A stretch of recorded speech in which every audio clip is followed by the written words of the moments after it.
शौकत तरीन ने ट्वीट किया है और लिखा है कि पंजाब के ज़िमनी इलेक्शन ने सियासी बेयकीनी को बढ़ा दिया। शौकत तरीन का कहना था कि सियासी बेयकीनी से मुआशी अदम इस्तेहकाम पैदा हुआ।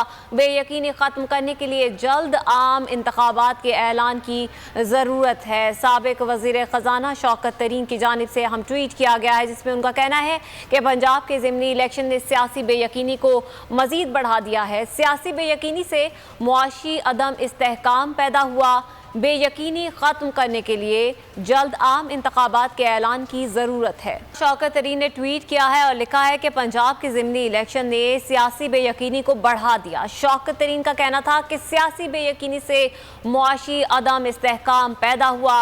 बेयकीनी ख़त्म करने के लिए जल्द आम इंतखाबात के ऐलान की ज़रूरत है। साबिक वज़ीर ख़जाना शौकत तरीन की जानिब से हम ट्वीट किया गया है, जिसमें उनका कहना है कि पंजाब के ज़िमनी इलेक्शन ने सियासी बेयकीनी को मज़ीद बढ़ा दिया है। सियासी बेयकीनी से मुआशी अदम इस्तेहकाम पैदा हुआ।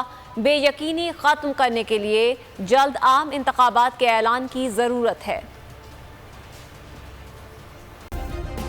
सब्सक्राइब करें और बेल दबाएं ताकि कोई खबर रह न जाए।